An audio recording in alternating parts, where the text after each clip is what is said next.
জীববিদ্যার যে শাখায় জীবদেহের নানাবিধ কলা ও কোষ সম্পর্কে বিস্তারিত আলোচনা করা হয় তাকে কি বলা হয়? হিস্টোলজি, ফিজিওলজি, সাইকোলজি নাকি সাইটোলজি? অ্যান্সার হবে histology, option A.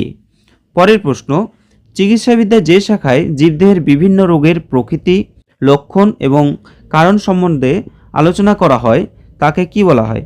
Ecology, বায়োনিক্স, histology নাকি প্যাথোলজি? তাহলে রোগ সংক্রান্ত হলে সেটা হবে প্যাথোলজি।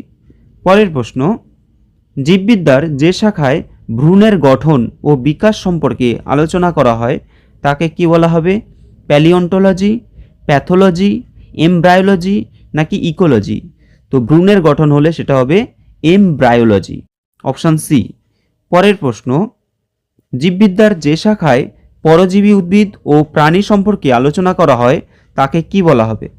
প্যাথোলজি, এমব্রায়োলজি, প্যালিওন্টোলজি নাকি প্যারাসাইটোলজি? অ্যান্সার হবে প্যারাসাইটোলজি, যেহেতু পরজীবী উদ্ভিদ ও প্রাণী সম্পর্কে আলোচনা করা হয়। পরের প্রশ্ন, জীবাশ্ম সম্পর্কিত বিজ্ঞানের শাখাটি হল জুওলজি, অ্যানাটমি, অঙ্কোলজি নাকি প্যালিওন্টোলজি? এটা হবে জীবাশ্ম সংক্রান্ত বিদ্যা হবে প্যালিওন্টোলজি। তোমরা বলো অঙ্কোলজি কি সংক্রান্ত বিদ্যা? এই ধরনের ভিডিও আরও পেতে চাইলে চ্যানেলটাকে সাবস্ক্রাইব করে নাও।